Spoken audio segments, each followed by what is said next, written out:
Pertemuan hari ini. Assalamualaikum warahmatullahi wabarakatuh. Saya akan menjelaskan tentang materi bioremediasi dan biodegradasi hidrokarbon yang sebenarnya materi bioremediasi dan biodegradasi itu sudah pernah dijelaskan pengantarnya oleh Bu Dewi Kusniasi di awal pertemuan 1 sampai pertemuan 3 itu sudah membahas tentang bioremediasi dan biodegradasi.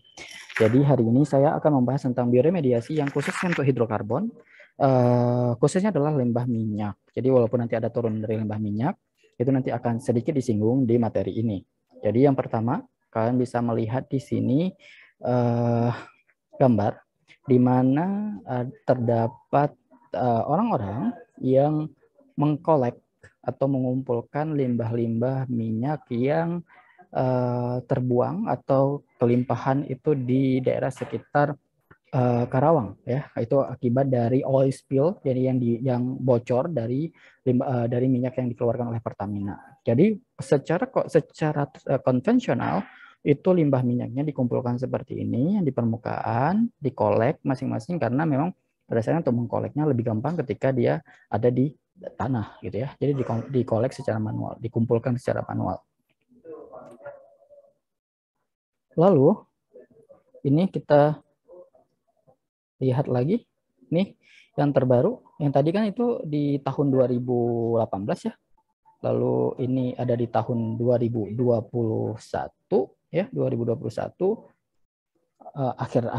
akhir tahun, dan ada juga yang di 2022 di mana itu terdapat cemaran limbah minyak yang tumpah itu di Lampung ya, di Teluk Lampung, di mana efeknya itu berhubungan dengan pendapatan nelayan terkait dengan penangkapan ikan ya. Itu hubungannya dengan adanya cemaran limbah minyak. Ini khususnya oli ya. Jadi khususnya oli. Jadi kalau kita lihat di gambar pertama sejak tahun 2020 sampai 2022 ternyata perairan Lampung itu jadi korban pencemaran lingkungan berupa sejenis minyak yaitu khususnya oli. Jadi daerah Lampung Selatan, Lampung Timur, Tanggamus, Pesawaran, Pesisir Barat sebenarnya itu sudah banyak terkontaminasi oleh limbah minyak. Tapi memang Dinas Lingkungan Hidup masih belum menyelesaikan permasalahan ini.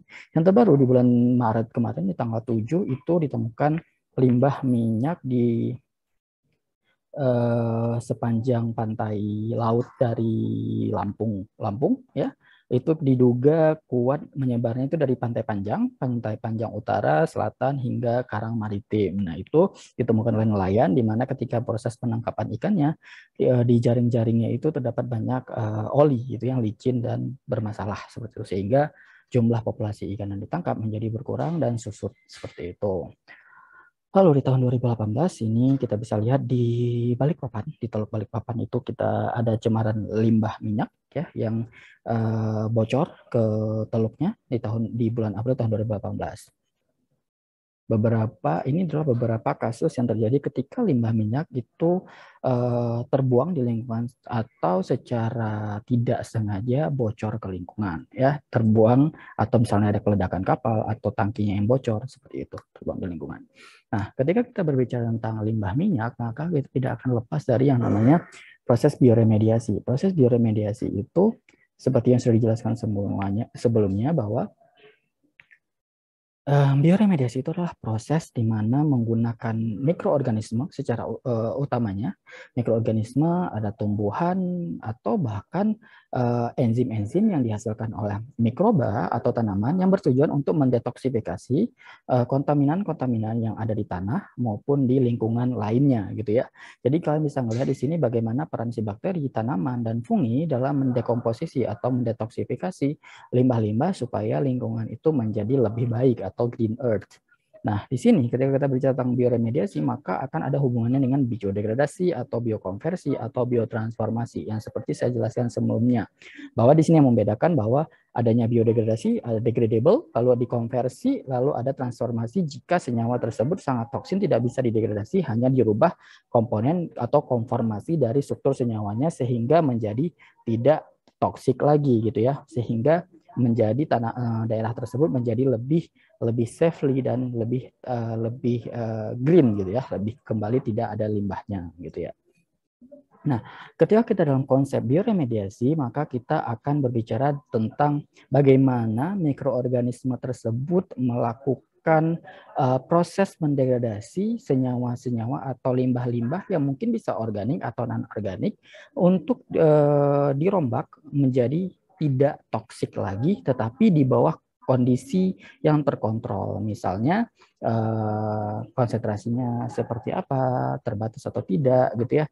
Konsentrasinya terbatas atau tidak, lalu adanya inokulum yang harus dimasukkan ke sana. Dan itu perlu adanya maintenance dan adanya kontrol terhadap proses bioremediasi. Sehingga pada saatnya bioremediasi itu secara alami itu menggunakan yang tadi saya sebutkan, menggunakan bakteri dan fungi atau tanaman untuk mendegradasi senyawa-senyawa yang bersifat toksik menjadi tidak toksik sehingga aman kepada terhadap manusia, kesehatan manusia maupun di lingkungan, gitu ya. Nah, dalam penggunaan mikroorganisme dalam proses bioremediasi itu kadang-kadang secara indigenous itu kita bisa dapatkan. Indigenous artinya di sini adalah kita mengambil mikroorganisme langsung dari tempatnya, langsung dari tempat yang mengalami kontaminasi. Dan distimulasi aktivitasnya dengan istilah biostimulasi. Mungkin kan sudah dijelaskan oleh Bu Dewi apa itu biostimulasi, apa itu bioaugmentasi. Di mana biostimulasi itu adalah menstimulus mikroba untuk melakukan aktivitas remediasi ya atau bioaugmentasi ya. Bisa jadi kita mengisolasi mikrobanya, lalu dari tempat lain, lalu kita bawa ke suatu tempat yang terkontaminasi dengan jumlah mikroba yang cukup banyak, sehingga harapannya dapat mendegradasi senyawa-senyawa toksik yang ada di sana, gitu ya. Lalu kalau kalian lihat skema di sini adalah bagaimana si mikroorganisme itu melakukan, secara alami, tumbuhan itu akan melakukan namanya remediasi. Nah, tumbuhan itu bisa mengakumulasi logam, radionuklir, atau senyawa-senyawa lain yang sifatnya sangat toksik, bisa diakumulasi di daun, di batang, atau di lainnya. Lalu tanaman itu juga bisa melakukan yang namanya proses penghilangan senyawa-senyawa toksik melalui transpirasi dengan mengeluarkan senyawa-senyawa yang bersifat toksik itu dalam bentuk senyawa-senyawa volatil. Jadi senyawa-senyawa volatil itu yang sifatnya gas, jadi dia bisa diuapkan atau dikeluarkan dengan proses transpirasi, gitu ya. Lalu bisa juga dengan senyawa-senyawa itu bisa dalam bentuk merkuri, selenium, TCE, PCE, atau metabolit yang lainnya. Itu bisa dikeluarkan dalam bentuk transpirasi, dalam proses transpirasi. Mungkin kalau kalian pernah belajar di FISTUM, transpirasi itu seperti apa? Biasanya pengeluaran penguapan air. Tetapi jika ada kita menggunakan tanaman-tanaman yang sifatnya fitoremediasi, maka dia bisa melakukan transpirasi tidak hanya air yang dikeluarkan dalam bentuk O2, tetapi juga senyawa-senyawa yang sifatnya toksik seperti ini, gitu ya. Lalu itu pada tingkat di permukaan tanaman, tapi kalau seandainya kita berbicara tentang di bawah tanah atau di bagian akar, ada istilahnya yang namanya rhizosfer, di mana daerah itu adalah daerah-daerah yang sekitar perakaran tanaman yang banyak terdapat mikroba. Nah, sehingga di sana akan terdapat metabolisme secara rhizosferik, di mana dia bisa mengkonversi atau mendegradasi logam-logam, senyawa-senyawa organik, dan senyawa-senyawa yang sifatnya radionuklir itu dirubah menjadi produk-produk lainnya, gitu ya. Bisa berupa produk-produk inorganik atau organik, itu bisa dikonversi oleh si perakaran tanaman maupun simbiosis antara bakteri yang ada di sekitaran rhizosfer, itu nantinya akan dirubah menjadi produk-produk akhir yang nantinya akan mengendap di tanah dan akan lebih stabil ketika ada dalam tanah. Sehingga secara konseptual dari bioremediasi seperti ini. Jadi bisa dengan menggunakan tanaman secara utuh atau menggunakan kerjasama antara mikroba dengan tanaman atau adanya senyawa-senyawa yang dilepaskan oleh bakteri ketika berinteraksi dengan tanaman yang berfungsi untuk meremediasi senyawa-senyawa yang sifatnya toksik seperti metal, senyawa-senyawa organik, atau radionuklir, gitu ya. Radionuklir yang nantinya akan diendapkan di tanah, lalu tanah itu senyawa tersebut menjadi lebih stabil sehingga tidak terlalu banyak tertransformasi atau dipindah-pindahkan ke produk yang lainnya, gitu ya. Secara konseptual seperti itu. Lalu senyawa ini, permasalahan ketika kita melakukan bioremediasi itu adalah Ketika kita bekerja secara in vitro, artinya kita menggunakan mikroorganisme di laboratorium, kita menggunakan limbah yang ditargetkan. Misalnya, limbahnya itu berupa PB, CD, atau limbah-limbah minyak, kita kulturkan, kita kombinasikan, lalu jadilah di laboratorium bahwa nantinya akan berhasil melakukan yang namanya bioremediasi. Sebentar, saya pindah dulu ya. Ada ruang, ada kursi kosong.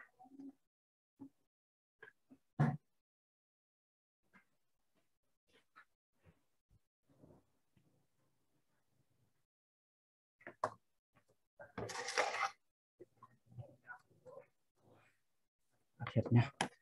Oke, jadi di sini work in vitro. Jadi sebenarnya ketika kita mengerjakan di laboratorium, orang-orang mikrobiologi kan biasanya bekerja di laboratorium, di mana kita punya mikroba, lalu mikroba itu kita kondisikan di alam Mayer, kita fermented. Oke. Menurut saya Bapak ngejelasinnya kecepatan. Oke. Di bagian mana? Mulai bagian ini atau bagian sebelumnya? Di sini udah kecepatan. Sebelumnya Pak. Ini. Iya Pak, yang konsep bioremediasi. Oke. Baik. Jadi kalau kita berbicara tentang konsep bioremediasi, di sini adalah kita kan tadi saya jelaskan bahwa bioremediasi itu menggunakan mikroba dan juga menggunakan tanaman ya. Jadi ketika di suatu lingkungan itu terdapat senyawa-senyawa yang bersifat toksik atau senyawa-senyawa yang harus diremediasi, misalnya senyawa-senyawa itu berupa senyawa logam berat, senyawa radionuklir atau TCE atau plastik-plastikan atau senyawa-senyawa metabolik yang lainnya yang nantinya itu bisa dilakukan oleh tumbuhan. Kalau itu di tanah ya, kalau itu di tanah itu bisa dilakukan oleh tumbuhan.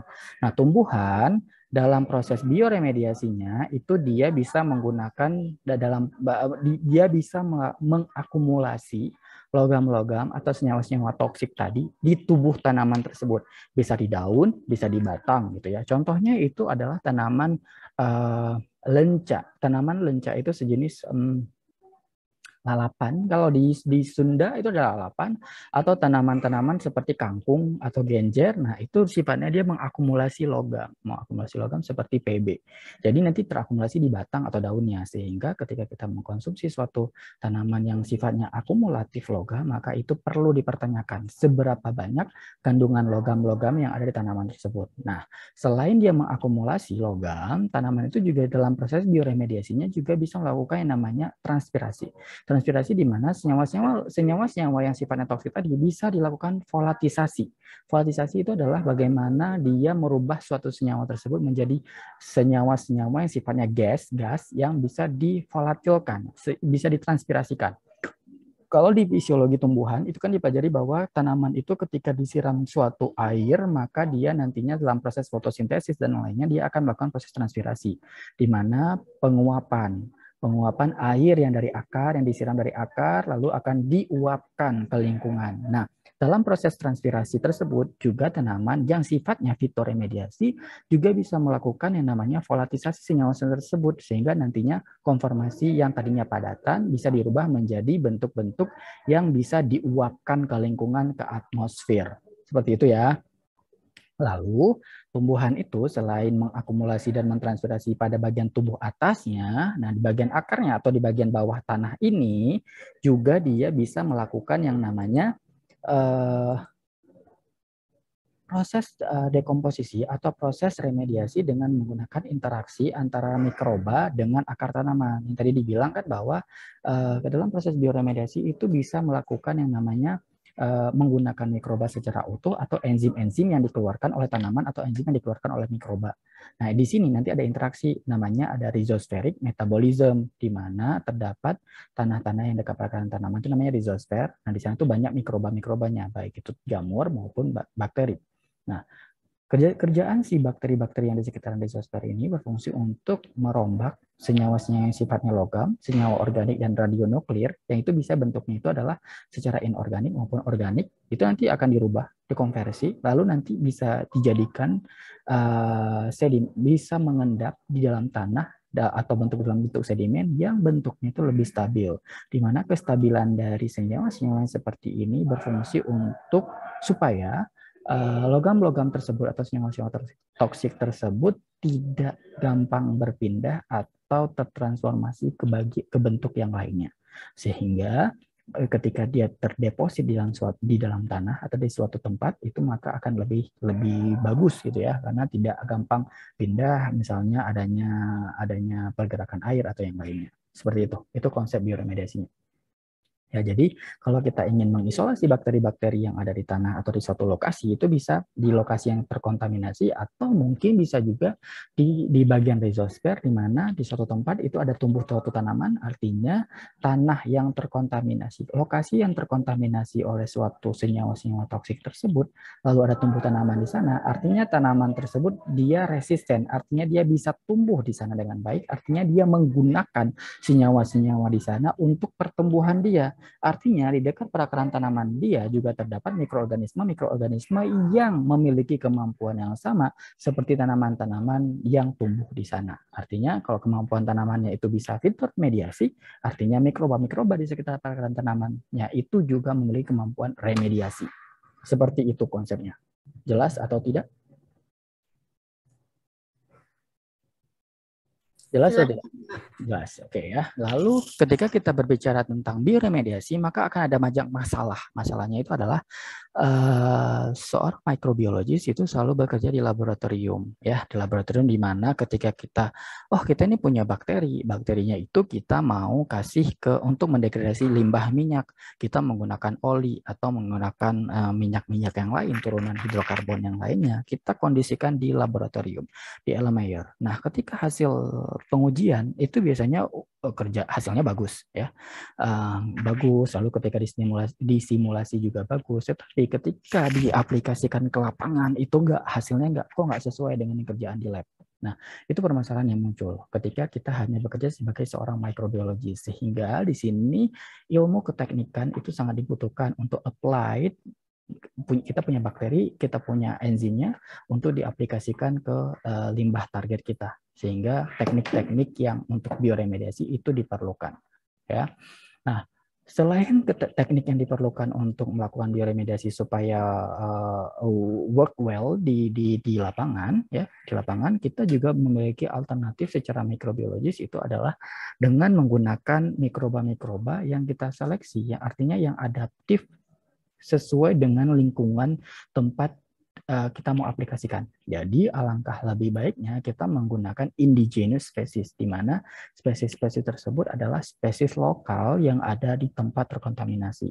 Konsep dasar yaitu di mana kita ada suatu lokasi, itu terdapat limbah minyak, tercemar limbah minyak, maka kita bisa mengambil bakteri yang ada dari tempat lokasi tersebut, kita biarkan di laboratorium, lalu kita apply lagi ke lokasi tersebut, dan harapannya biasanya indigenous species itu akan menggunakan senyawa-senyawa yang sama ketika di lingkungan, sehingga dia lebih survive dan hasilnya juga hampir sama seperti pengerjaan di laboratorium, karena kerusakan yang ditimbulkan di lingkungan itu sama, ya, sama seperti yang dia temukan ketika di awal-awal diisolasi. Jadi ketika kita memiliki isolat yang kita dapatkan dari tempat yang terkontaminasi, lalu kita balikan ke tempat tersebut, maka dia lebih survive karena itu adalah lingkungan atau daerah kekuasaan dia. Artinya limbah yang dikenal sama itu limbah yang sama seperti awal-awal sebenarnya sebelum dia diisolasi, ya. Oke, jadi karena alasan kenapa kita menggunakan indigenous species itu lebih baik dibandingkan yang tidak indigenous, karena memang karakteristik ketika kita mengisolasi, misalnya gini, ada suatu tempat yang ada dua tempat, satu terkontaminasi limbah minyak, dua-duanya terkontaminasi limbah minyak, tetapi yang satu limbah minyaknya berupa oli, satu lagi limbah minyak yang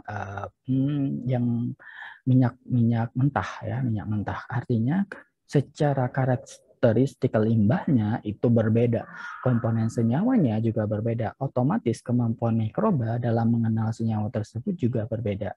Jadi kalau kita ingin memiliki bakteri yang mendegradasi oli, maka kita harus mengisolasi bakteri di tempat atau lahan yang terkontaminasi oli, gitu. Sehingga ketika kita balikan lagi ke oli, maka dia bekerja dengan baik. Jadi kita nggak bisa cross linking gitu loh. Misalnya, ini adalah hidrokarbon, maka otomatis dia bisa juga menggunakan limbah minyak mentah atau oli atau mungkin solar itu berbeda gitu ya, karena memang karakteristik juga berbeda. Konformasi gugus CH4-nya juga CH3-nya juga berbeda gitu ya. Jadi artinya kesuksesan dalam mengaplikasikan bakteri-bakteri yang atau mikroorganisme yang sifatnya bioremediasi itu tergantung dari senyawanya. Senyawa dan asal dari isolat tersebut. Apakah dia bisa melakukannya atau tidak. Karena dihubungkan dengan apa? Karena senyawa-senyawa yang didapatkan dari limbah tersebut itu kadang-kadang kan sifatnya persisten atau rekalsitran yang nantinya si mikroba itu harus bekerja keras dalam memotong-motong si senyawa tersebut supaya menjadi lebih sederhana sehingga dia bisa gunakan. Nah, kemampuan itu yang harus dipertimbangkan dari asal isolat yang mau kita dapatkan, tempat lokasi awalnya. Seperti itu. Nah, secara umum bioremediasi itu lebih suka menggunakan industri atau aplikasi bioremediasi itu seringnya menggunakan mikroba atau khususnya adalah bakteri, di mana ketika menggunakan bakteri itu lebih cenderung dia bisa dikontrol, hanya bisa toleransi terhadap berbagai faktor lingkungan, tetapi dia cukup berpengaruh dari segi suhu dan kelembaban, ya, kelembaban.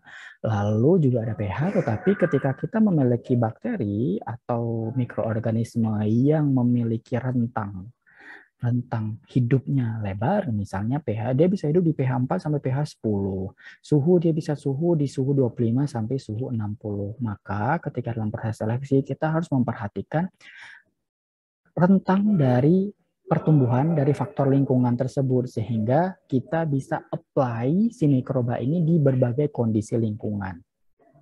Ya, di sini sebagai contoh, pH di tanah itu cenderung asam kalau hasil dari cemaran limbah-limbah logam di daerah pertambangan atau daerah-daerah yang tercemar dengan yang namanya petroleum hidrokarbon. Nah, nantinya si bakteri-bakteri itu bisa melakukan perombakan, tetapi yang perlu diperhatikan adalah bahwa bakteri-bakteri yang bisa merombak petroleum itu biasanya tidak bekerja dengan baik jika suhunya di bawah 10 derajat Celcius. Makanya ketika kita ingin menseleksi bakteri, maka kita harus lihat, oh kita ini mau aplikasi bakterinya ke senyawa-senyawa limbah minyak hidrokarbon. Maka kita harus cari suhu yang di atas 10 derajat Celcius supaya dia bisa tahan, gitu ya. Dia bisa tahan. Ya. Bisa nanti dia ketika diaplikasikan bisa lebih oke gitu ya. Lalu di lingkungan tersebut pH-nya asam, maka kita harus cari bakteri yang survive di tempat asam. Artinya ketika kita karakterisasi bahwa oh dia dalam mendegradasi minyak di laboratorium itu bisa nggak kita atur di pH 4, pH 3, bisa nggak dia bekerja? Kalau dia bisa bekerja dengan baik, maka ketika kita aplikasikan itu nanti dia bisa adaptasi di lingkungan, bisa bekerja dengan baik, bisa melakukan degradasi dari petroleum atau minyak ini gitu ya, sehingga karakterisasi dari suatu bakteri ini dalam mengolah atau mendegradasi senyawa target itu sangat diperlukan di laboratorium. Jadi kalau kalian nanti ingin penelitian tentang bioremediasi, maka kalian harus melakukan karakterisasi yang spesifik, misalnya pH, suhu, tekanan osmotik, atau moisture itu di laboratorium. Kalau bisa, isolat yang kalian ingin, yang kalian anggap itu sebagai isolat potensial, itu harus memiliki karakteristik yang memiliki kisaran atau rentang yang cukup luas, baik pH maupun suhu, seperti itu. Sehingga ketika kita aplikasikan bisa dengan berbagai kondisi iklim atau kondisi lingkungan yang berbeda-beda, gitu ya. Misalnya ada lokasi yang asam, ada lokasi basah, ada lokasi netral, ada suhu yang lumayan suhu ruang, ada suhu yang panas. Kalau kita mau aplikasikan di skala industri, maka kita membutuhkan suhu yang cukup tinggi gitu karena dalam proses industri akan menghasilkan panas. Nah, itu perlu diperhatikan. Jadi step by step dalam kita melakukan mencari mikroba-mikroba yang potensial untuk remediasi harus dilakukan dengan baik ya, dengan data yang baik, hasil yang baik supaya ketika dalam aplikasi menjadi hasilnya tidak bias. Oh, kok di laboratorium bagus, kenapa di lapangan tidak bagus? Seperti itu. Ya. Dan biasanya kalau seandainya kita menggunakan mekanisme secara anaerobik, maka kita akan menggunakan mikroba-mikroba yang sifatnya termofil anaerobik, ya. Lalu dalam proses bioremediasi dengan menggunakan mikroba, kita juga membutuhkan yang namanya pemberian makan. Di sini fertilizer itu bukan pupuk, tetapi pemberian makan kepada mikrobanya, distimulus supaya mikrobanya dapat bekerja dengan baik karena dia ternutrisi dengan baik, karena tidak hanya bisa menggunakan si hidrokarbonnya saja, tapi kan untuk pertumbuhan awal dia butuh nutrisi yang cukup supaya jumlah selnya jadi banyak, otomatis setelah itu dia baru bisa menggunakan hidrokarbonnya. Ya, lalu ada seeding atau bioaugmentasi juga dibutuhkan. Nantinya mungkin kita bisa mendatangkan mikroba-mikroba yang tidak indigenous ke sana, tetapi dia harus konsorsium. Artinya dia harus bekerja sama dengan mikroba-mikroba indigenous yang ada di sana. Tidak boleh bersifat antagonis atau melawan satu sama lain. Lalu bakteri yang digunakan di bioremediasi itu menggunakan enzim, ya, kalau seperti yang saya sebutkan di pertemuan sebelumnya, bahwa mikroba-mikroba tersebut itu memiliki enzim berupa monooksigenase dan dehidrogenase yang memiliki kemampuan untuk membreakdown atau memotong-motong senyawa-senyawa organik yang cenderung bisa juga diaplikasikan ke substansi-substansi dari senyawa organ tersebut yang sifatnya sangat toksik. Jadi monooksigenase dan dehidrogenase ini sangat berperan penting dalam proses pemotongan atau mendetoksifikasi senyawa-senyawa toksik yang ada di lingkungan. Jadi kita harus tahu konsepnya, ya. Kita harus tahu konsepnya. Nanti apa yang perlu dicek? Karakterisasi dari pH, suhu, dan yang lainnya. Lalu dicek juga apakah senyawa tersebut, apakah mikroba tersebut memiliki enzim-enzim ini. Sehingga secara otomatis ketika ada senyawa toksik, dia bisa motong-motong karena ada kemampuan enzim tersebut. Ya. Lalu secara reaksi, ya, ketika kita ingin melakukan proses bioremediasi, kita harus memperhatikan apakah mikroba kita itu melakukan metabolisme secara aerob atau metabolisme secara anaerob. Kalian udah tahu pasti ya, metabolisme aerobik itu adalah mikroba akan menggunakan oksigen dalam proses metabolismenya untuk mendegradasi kontaminan. Lalu kalau secara anaerobik, artinya dia tidak bisa menggunakan oksigen untuk mendegradasi kontaminan. Siapa yang menggantikan dalam proses O2? Karena O2 kan aseptor elektron ya, dan itu harus digantikan kan kalau seandainya tidak ada oksigen. Siapa yang menggantikannya? Itu adalah nitrat, airan, sulfat, karbon, dan yang lainnya. Jadi secara alami mikroba itu ketika dia bersifat anaerobik, maka dia akan mengenal senyawa-senyawa seperti ini yang mungkin sifatnya toksik di lingkungan, itu bisa digunakan oleh dia untuk melakukan metabolisme lalu dia bisa mendegradasi kontaminan-kontaminan yang ada di lingkungan. Seperti itu ya. Jadi ketika tidak ada oksigen maka pasti harus ada gantinya itu berupa senyawa-senyawa lain yang sifatnya aseptor elektron non oksigen, seperti itu.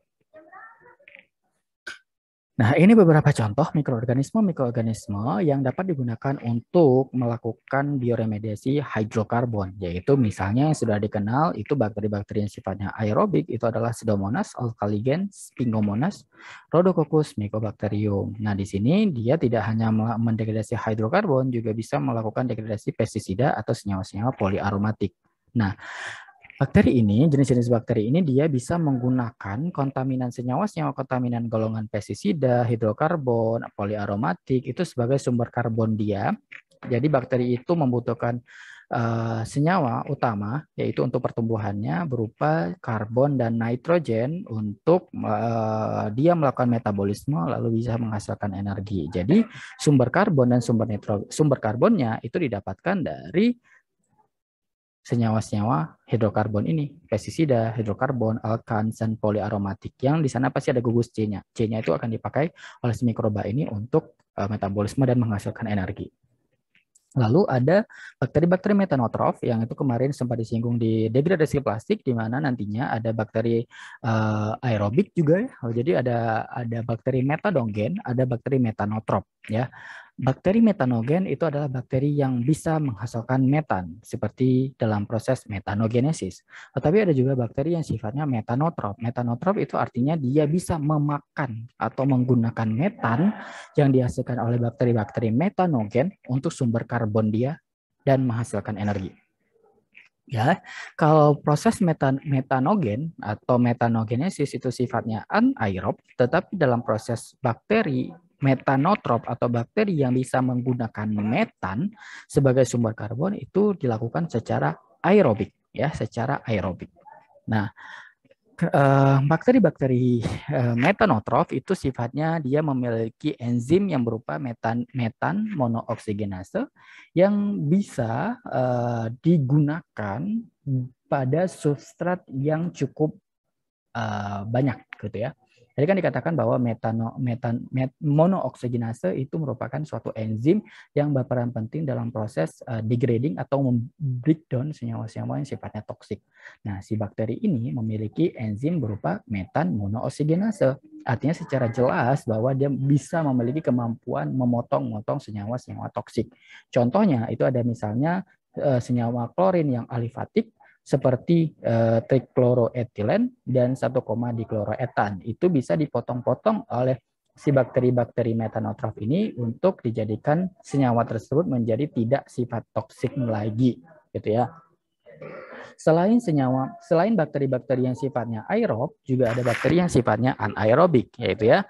Jadi tetapi secara penggunaannya bakteri-bakteri yang sifatnya anaerobik itu jarang digunakan, tidak sesering bakteri-bakteri yang sifatnya aerobik, dan itu biasanya jarang diaplikasikan untuk bioremediasi pada golongan-golongan senyawa poliklorinat bifenyl atau PCB di lingkungan sedimen, ya, atau senyawa trikloroetilet dan senyawa kloroform. Nah, selain bakteri, dalam penggunaan mikroba pada bioremediasi juga bisa menggunakan fungi, di mana fungi itu dapat melakukan degradasi dengan komposisi senyawa toksiknya itu yang cukup beragam, dan range-nya itu bisa yang dari persisten sampai ke polutan-polutan yang sifatnya cukup toksik di lingkungan. Jadi sebenarnya penggunaan fungi cukup banyak, akan tetapi fungi itu karena sifatnya mengkolonisasi suatu lingkungan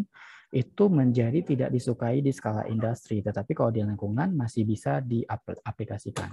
Tetapi kalau seandainya lingkungannya itu berupa sungai atau berupa lingkungan yang memiliki pergerakan yang cukup pesat, atau misalnya sungai kan ada aliran sungai, maka otomatis fungi itu tidak bisa bekerja dengan baik, karena fungi itu kan cenderung dia diam, tapi dia mengkolonisasi. Artinya si suatu tempat tersebut, misalnya kolam gitu ya, ada tercemar gitu, atau danau atau embung gitu tercemar logam, maka penggunaan dari si fungi itu mungkin lebih gampang gitu ya, lebih gampang, karena contohnya kayak di praktikum kalian di Makeling itu kan dekolorisasi warna ya, decolorization menggunakan apa kalian pewarnanya saya lupa.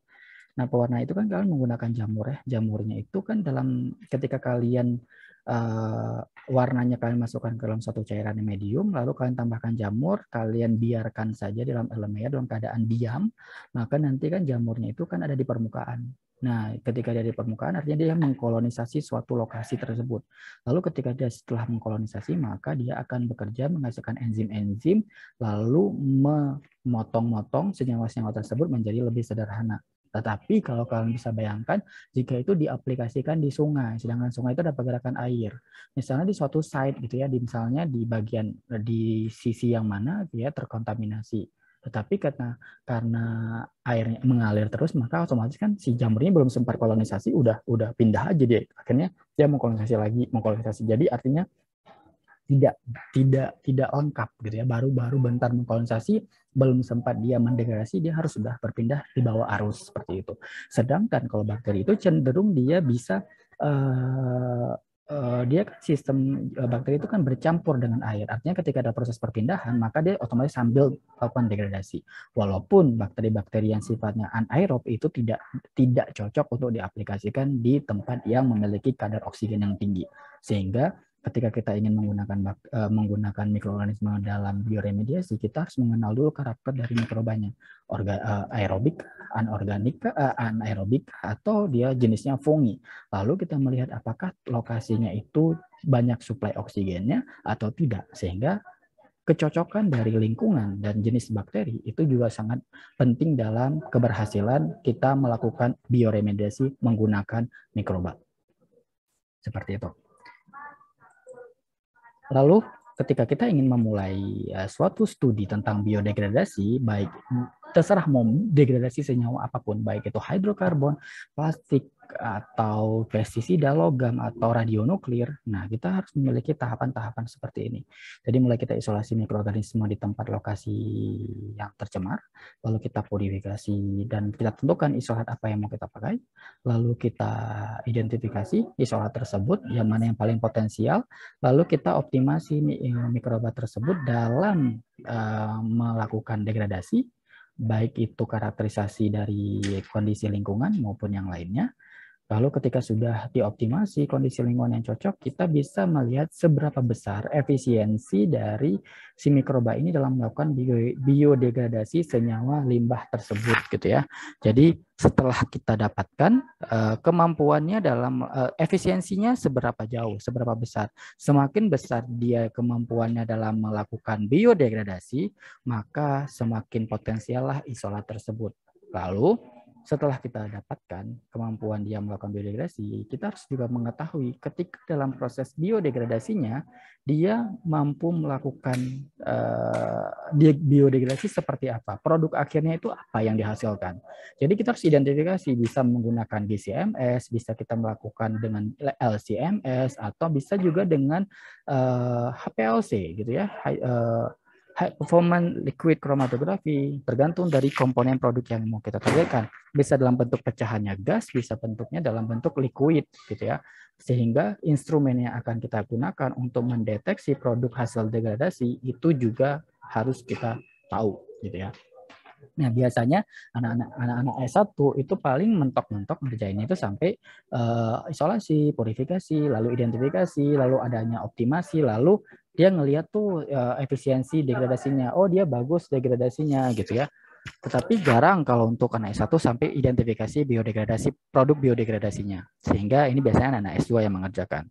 Jadi kalau seandainya kalian bisa sampai melakukan identifikasi produk hasil biodegradasi itu sangat bagus, gitu ya. Lalu bisa juga setelah kita dapatkan produk biodegradasinya atau proses biodegradasinya, kita juga bisa menggunakan yang namanya imobilisasi sel atau imobilisasi enzim yang dari isolat yang kita dapatkan. Jadi setelah kita isolasi sampai kita identifikasi produknya, oke, skip, selesai. Tetapi untuk aplikasi kita kan tidak mungkin meng-apply bakterinya langsung, karena kan bisa kita apply bakterinya, tetapi kan ada beberapa hal yang harus diperhatikan dari segi ergonomis, artinya mudah tidak aplikasi, karena tidak semua orang bakal mengerti bahwa bakteri, kadang-kadang kan orang ketika kita kasih bakteri ini apply bakteri ketakutan karena dengan istilahnya bakteri, tetapi ketika kita bisa mengimobilisasi, memerangkap suatu bakteri, sel bakteri itu atau enzim yang dihasilkan untuk nanti diaplikasi itu lebih baik, gitu ya, lebih gampang. Ya, lebih gampang. Nah, ini ada namanya identifikasi enzimnya. Jadi ketika kita sudah mengetahui produknya, kita bisa melihat sel bakterinya, enzim yang dihasilkan, lalu enzimnya itu kita identifikasi. Nah, nantinya baru kita buat produknya. Produknya itu berupa apa? Sel yang dibungkus, yang dikapsulasi, atau senyawa-senyawa enzim yang akan dikapsulasi. Kapsulasi salah satu metodenya saja, tapi banyak sebenarnya metode-metodenya. Nah, ini sekedar gambaran saja, tapi ini tidak sesuai dengan, tidak masuk ke dalam capaian pembelajaran dari topik hari ini ya. Tapi ini hanya sekedar gambaran bahwa ketika kita sudah memiliki bakterinya, sel bakterinya, kita sudah memiliki enzim dari bakterinya yang memiliki kemampuan untuk melakukan degradasi atau bioremediasi, maka kita bisa buat dia immobil. Immobil itu dia tidak bisa bergerak, artinya tidak bisa pergi-pergi, tidak bisa pindah-pindah, gitu ya. Dengan menggunakan metode carrier bending method, lalu ada cross linking, lalu juga kita bisa trapping, kita jebak dia ya. Metode-metodenya seperti ini ya. Tetapi yang sering digunakan itu adalah metode entrapping. Jadi kita jebak dengan menggunakan mikrokapsul, lalu membrane, lalu bisa juga dengan reverse micelle atau lattice method. nanti reverse misal ini mungkin kalian bisa dapatkan kalau yang cewek-cewek yang suka pakai micellar water. Nah, micellar water itu adalah bentukan misal dari salah satu bentuk imobilisasi, teknik metode imobilisasi. Jadi kalau kalian suka pakai Garnier micellar water kan ada yang warna pink, warna biru, warna gold. Nah, itu adalah salah satu bentuk metode entrapping di senyawa yang dihasilkan oleh mikroba, boleh bisa di senyawa sintetik juga bisa. Oke, ini materi-materi yang bisa digunakan untuk kita mengikat senyawa atau bakteri kita bisa menggunakan polisakarida, selulosa, dextran atau agarose. Nah, ini merupakan dengan pencarian material yang akan digunakan untuk metode pengikatan si bakteri atau senyawa yang dihasilkan oleh bakteri kita dalam proses bioremediasi, itu salah satu bisa jadikan topik tugas akhir gitu ya. Oh, kalian nanti mau pakai selulosa untuk mengikat bakteri kalian supaya nanti bisa jadi produk untuk bioremediasi ketika diaplikasikan. Atau bisa menggunakan dextran atau bisa menggunakan agarose. Mungkin kalau agarose lumayan mahal, dextran lumayan mahal, tapi selulose mungkin bisa kita dapatkan dari limbah-limbah terbuang gitu ya, kita bentuk menjadi selulose. Lalu bisa juga dengan protein, gelatin atau albumin, bisa juga dengan polimer-polimer sintetik.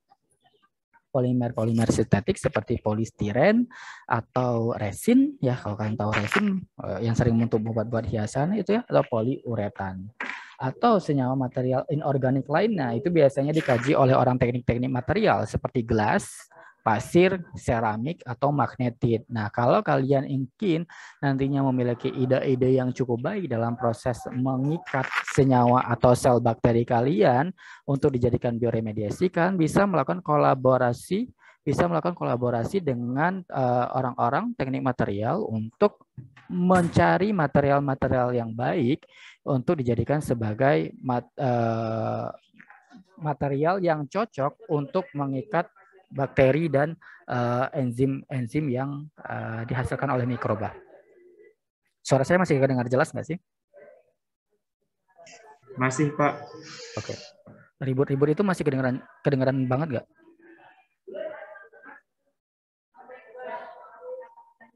Sedikit, Pak. Oke, ini saya skip ya, langsung saja karena ini bahkan bagian di topik ini. Seharusnya itu ada di bagian enzimologi ya, tetapi ini saya sekilas saja. Nah, ini misalnya kalau kalian punya bakteri, bakterinya nanti mau kalian jadikan suatu produk ya, jadi butir-butiran, tapi ada isinya bakteri. Ya, jadi ketika nanti ada limbah yang tercemar di lingkungan, kan apply butiran-butiran itu. Ya, butiran-butiran itu bisa di sini isinya bakteri, bisa isinya enzim atau surfaktan. Jadi bisa di entrapping seperti ini, bisa dalam bentuk bulat-bulatan seperti ini.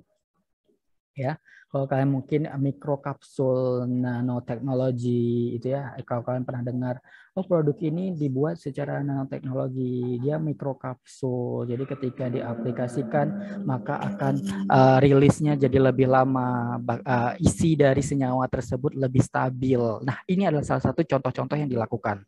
Nah, kalau orang mikrobiologi yang memiliki kerja dengan imobilisasi suatu senyawa atau imobilisasi sel, maka dia akan bekerja seperti ini dan itu akan berinteraksi dengan ilmu-ilmu lain seperti teknik material atau teknik mesin. Nah, jadi kalau kalian ingin berkolaborasi atau ingin melanjutkan penelitian yang tidak hanya biologi saja ilmunya, maka kalian bisa mengerjakan ini.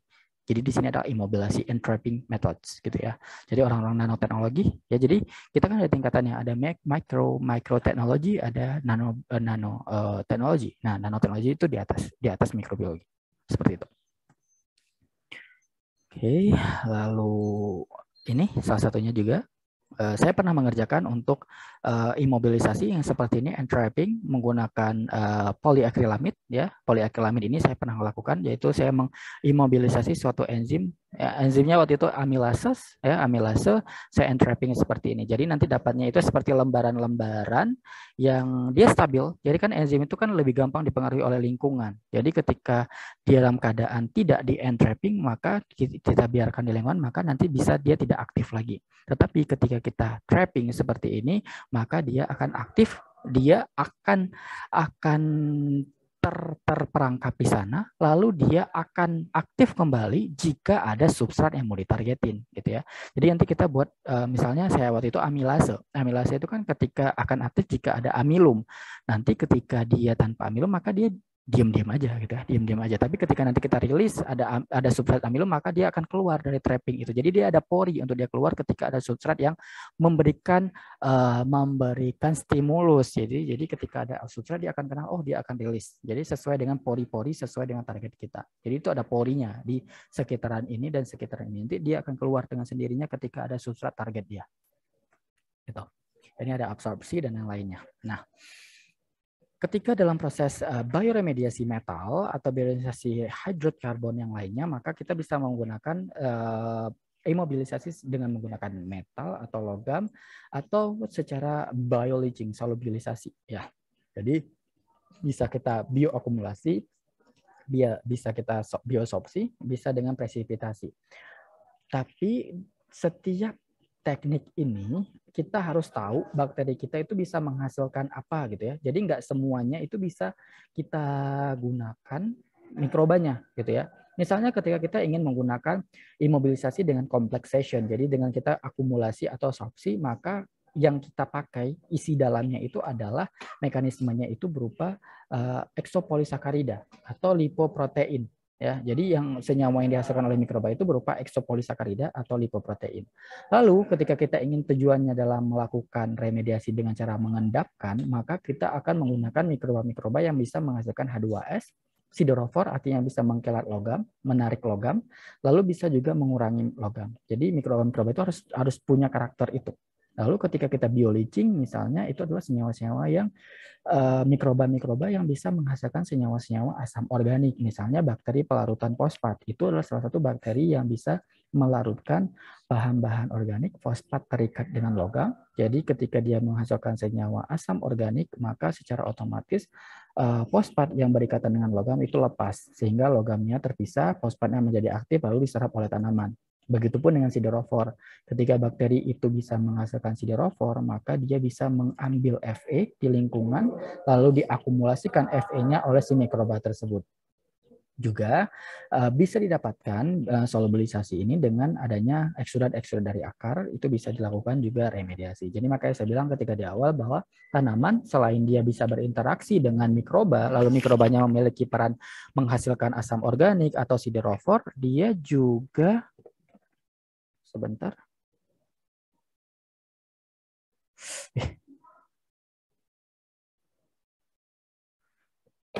Bisa menghasilkan apa tadi itu asam organik tanaman ketika di perakarannya itu selain dia bisa melakukan interaksi dengan bakteri juga dia bisa menghasilkan eksudat-eksudat akar yang bisa berperan dalam proses bioleaching atau juga eksudat akar tersebut bisa memancing mikroba untuk datang ke sana melakukan bioleaching bersama-sama.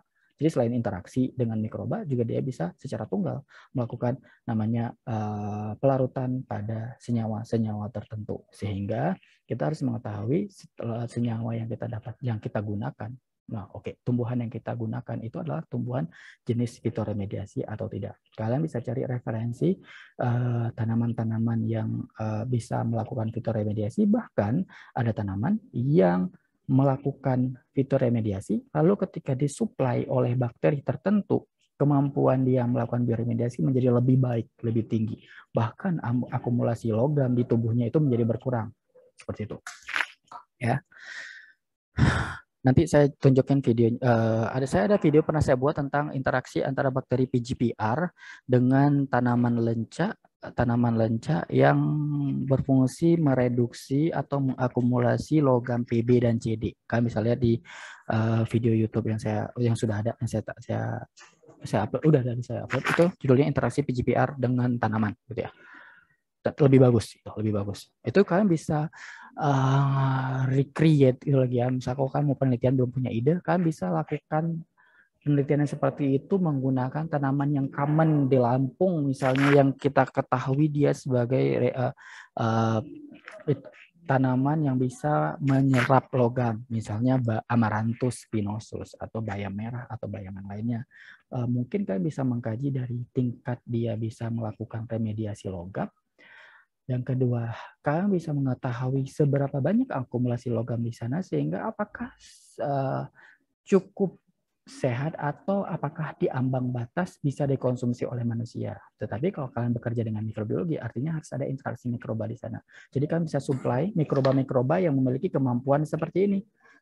Penghasil senyawa asam organik, siderofor, lalu bisa menghasilkan H2S atau isopolisakarida, kan combine dengan tanaman tersebut. Lalu kalian lihat akumulasi logamnya seperti apa, bagaimana penghilangan logam di tanah itu seperti apa, bagaimana kemampuan dia bisa membuat tanah itu jadi sehat kembali. Kalau kalian ingin tahu, kalian bisa lihat nanti di video tersebut. Di situ jelaskan. Kalau kalian membuat kembali materi penelitian itu untuk TA kalian itu juga lebih bagus. Bakteri pelarut fosfat yang menghasilkan asam organik dan siderofor saya punya, itu sudah dicek. Ada 2 isolat yang memiliki kemampuan siderofor. Ada bakteri penghasil asam organik itu ada 12-an. Nanti kan tinggal cari tanamannya aja. Jadi tinggal tanaman, tanahnya kasih logam dengan berbagai konsentrasi, lalu kasih bakterinya. Kalau kalian lihat akumulasi logamnya, lalu kalian lihat bagaimana pengurangan logam di tanahnya, kalian lihat aktivitas enzim di tanah itu, karena aktivitas enzim di tanah juga berperan dalam kesuburan tanah. Selesai. Jadi gampang sebenarnya ya. Cuma biayanya agak sedikit lumayan mahal gitu ya. Untuk mendeteksi logam karena kan pakai AAS gitu ya, atom spektrofotometer gitu. Itu ada di LIPI Tanjung Bintang ada itu. Jadi kalau seandainya ada yang bikin penelitian seperti itu, bioremediasi, mengcombine tumbuhan dan bakteri dan aktivitas kimiawi, nah itu bisa dilakukan. Itu cita-cita saya sih, ingin mengerjakan ketika saya balik S3 nanti akan mengerjakan itu, mau kerjasama mana teknik lingkungan. Tapi kalau kalian ada yang mau eksekusi secepat depan, semester depan, silahkan, tidak apa-apa. Nah, ini tidak perlu saya jelaskan lagi, ini sekedar gambaran saja bahwa ada suatu senyawa yang sifatnya degradable langsung, bisa langsung didegradasi. Lalu contohnya ada fuel oils, ada keton, alkohol, monocyclic aromatic, bicyclic aromatic, naphthalene. Lalu ada senyawa yang dipertanyakan apakah bisa degradable atau tidak gitu ya. Jadi kadang-kadang ada part dari senyawa tersebut bisa degradasi. Misalnya creosote, ada coal tars, ada PCP, lalu ada yang solid, misalnya TCE, ada senyawa herbisida, pestisida, ini yang paling bermasalah terus gitu ya. Lalu ada senyawa yang secara umum diketahui sebagai senyawa rekalsitran, dioksin, atau VCB.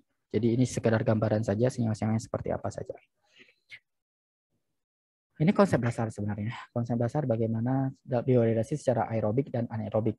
Di mana nantinya senyawa ketika aerobik itu contohnya ada benzen. Benzen itu ada di senyawa hidrokarbon minyak tersebut. Itu nanti ada tambahan oksigen, lalu nanti benzen tersebut dirubah menjadi CO2 dan H2O. Lalu ada biomasa, di mana biomasa ini akan mampu meningkatkan jumlah bakteri, sehingga semakin banyak jumlah bakteri, maka otomatis semakin banyak komponen benzen yang akan dirombak. Gitu ya, makanya tadi pasti awal-awal pertemuan perkuliahan 2 minggu yang lalu saya jelaskan bahwa semakin banyak senyawa yang dikeluarkan yang bisa digunakan oleh mikroba, maka akan cenderung meningkatkan pertumbuhan mikroba di sana, lalu mikroba tersebut balik lagi untuk mendegradasi senyawa toksik tersebut. Jadi alangkah baiknya jika kita mendapatkan mikroba yang mampu merombak senyawa toksik, lalu senyawa toksik itu dirubah menjadi pecahan-pecahan lebih kecil, lalu pecahan tersebut bisa digunakan kembali oleh mikroba, sehingga lebih menguntungkan. Jadi kita tidak berulang kali ngasih makan, karena dia bisa makan dari hasil rombakannya sendiri. Lalu secara anaerobik seperti ini, yang tadi saya bilang bahwa dia tidak ada oksigen, maka akan menggunakan aseptor elektron lainnya, yaitu berupa nitrat. Jadi misalnya toluen, jadi benzen dan toluen memiliki struktur cincin yang sama, cuma ada penambahan kalau benzen tidak ada penambahan CH3, tapi kalau toluen ada penambahan CH3. Lalu dari sini kita bisa melihat bahwa dengan adanya aseptor elektron berupa nitrat yang dilakukan biodegradasinya secara anaerobik, maka akan menghasilkan CO2, N2, dan H2O serta biomass. Dan itu juga bisa digunakan oleh mikroba untuk kembali merombak toluen, gitu ya. Uranium skip, kometabolisme, oke, perlu nggak ya? Konsep dasar saja ya. Jadi ada mikroba, ada senyawa kontaminan, lalu didegradasi. Jadi yang mulai senyawa kompleks menjadi potongan-potongan kecil. Lalu dalam proses degradasi tersebut akan muncul CO2 dan H2O.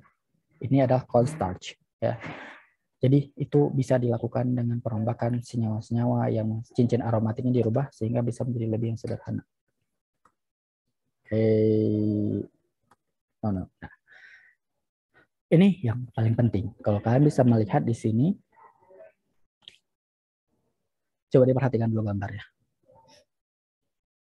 Saya kasih waktu 2 menit, lalu saya tunjuk orangnya untuk menjelaskan di bagian ini. Saya suka minta jelasin ya. Kalau bisa raise hand untuk menjelaskan. Ada yang suka rela untuk raise hand untuk menjelaskan ini ya.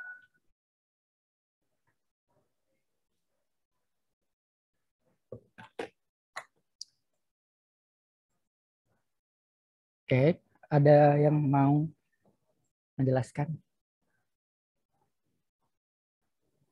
Saya mau nilai yang kemarin nilainya rendah-rendah ya, supaya saya bisa nambahin nilai. Jadi yang nilainya rendah minggu lalu, yang nilai hasil UTS-nya rendah, boleh tuh sukarela biar ada tambahan nilainya.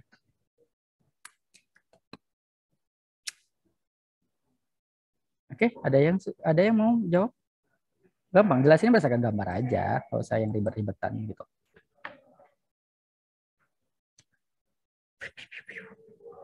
Ada? Tidak? Kalau tidak, saya tunjuk. Saya memberikan kesempatan bagi yang nilainya rendah dulu ya. Kalau nilai rendah tidak mau sukarela menjawab, berarti saya nunjuk sesuka hati saya. Berdasarkan muka-muka yang ada di sini.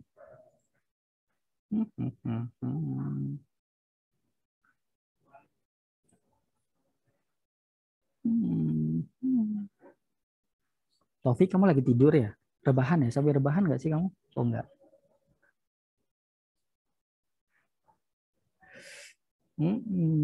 Bunga lubis. Bisa nggak jelasin bunga lubis? Bisa dong. Ayo, jelasin. Ayo, jelasin ke saya. Maaf Pak, saya masih belum paham. Jadi saya masih coba memahami yang dimaksud. Yang udah paham siapa? Oke, saya langsung jelasin ya, habisin waktu soalnya. Jadi, kan konsepnya di sini adalah the employment of biosurfactant producing and hydrocarbon. Jadi kita di sini akan utilizing microbe enhance the effectiveness of bioremediation ya. Jadi di sini penggunaan mikroba yang tujuannya meningkatkan efektivitas dari bioremediasi. Ya, di sini dia bakterinya itu bisa menghasilkan biosurfactant. Oke, biosurfactant itu nanti dijelasin seperti apa. Ya. Di sini kalian bisa melihat hasil isolasi bakteri lalu diseleksi dengan tahapan-tahapan yang sebelumnya saya jelaskan bahwa didapatkan jenis bakteri Pseudomonas aeruginosa jenis SR17.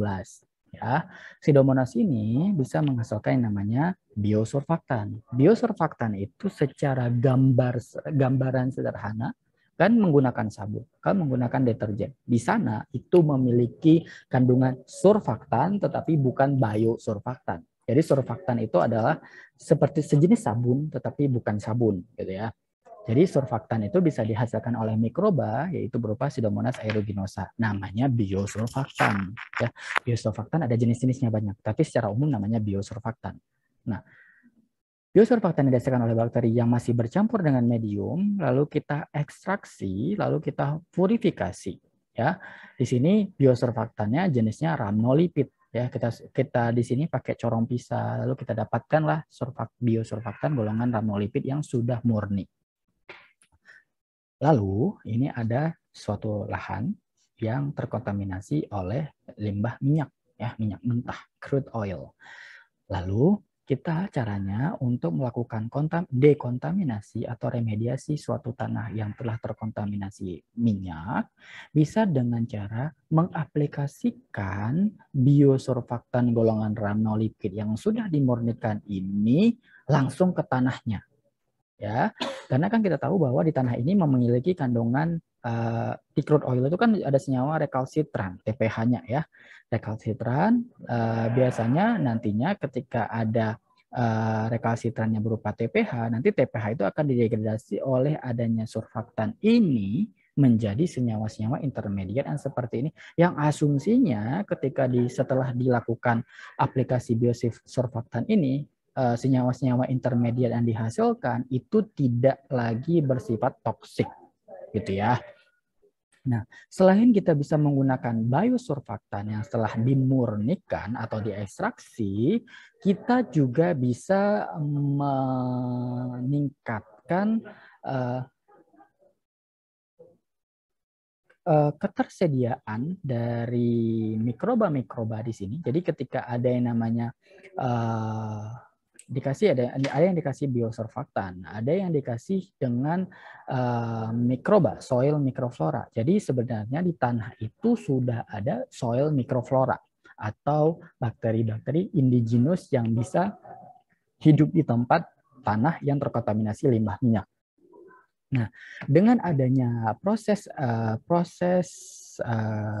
bioremediasi secara alami oleh soil microflora, maka akan meningkatkan proses degradasi dari hidrokarbon, lalu dia akan menghasilkan senyawa-senyawa yang intermediate seperti ini. Akibat siapa? Akibat dari mikroflora yang mampu menghasilkan yang namanya biosurfaktan. Jadi, secara garis besarnya, ketika kita ingin melakukan remediasi di suatu lingkungan yang tercemar limbah minyak, kita bisa menggunakan mikrobanya secara utuh, baik mikroba yang secara indigenous atau mikroba yang kita datangkan, lalu kita apply ke suatu tanah tersebut, atau produknya berupa produk-produk yang dihasilkan oleh si mikroba tadi yang memiliki sifat bioremediasi seperti biosurfaktan.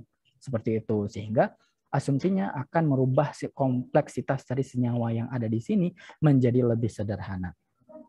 Gitu ya. Jadi prinsip dari bioaugmentasi, biostimulasi dari bioremediasi tersebut bisa kita apply secara bersama-sama dalam suatu lahan yang telah terkontaminasi. Paham di sini dari gambar di sini? Paham?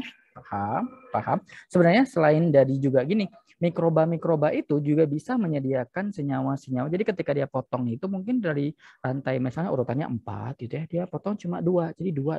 Nanti kerjaan si biosurfaktan motongnya sisa 2 tadi. Jadi kadang-kadang kerja sama gitu ya. Jadi kadang-kadang si mikroba ini nggak utuh bisa memotong menjadi sangat sederhana, tapi dengan adanya tambahan mikroba lain menjadi lebih sederhana lagi.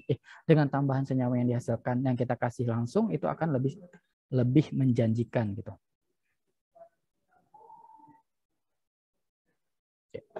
Bentar, saya charger.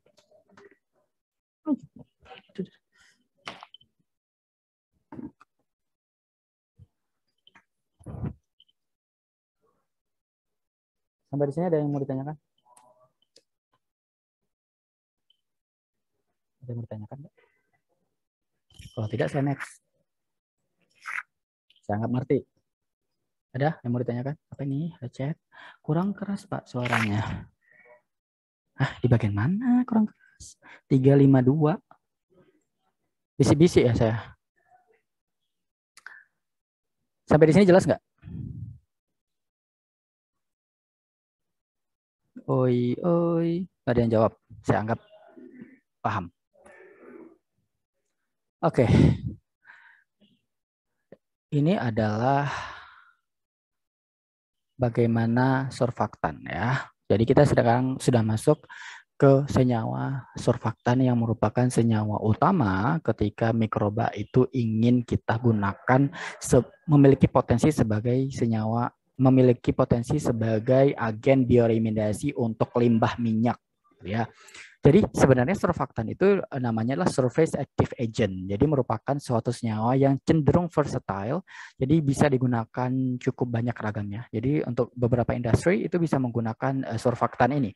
Misalnya untuk pembuatan deterjen, cat, produk kertas, pharmaceutical, skincare kalian tuh ya, kosmetik.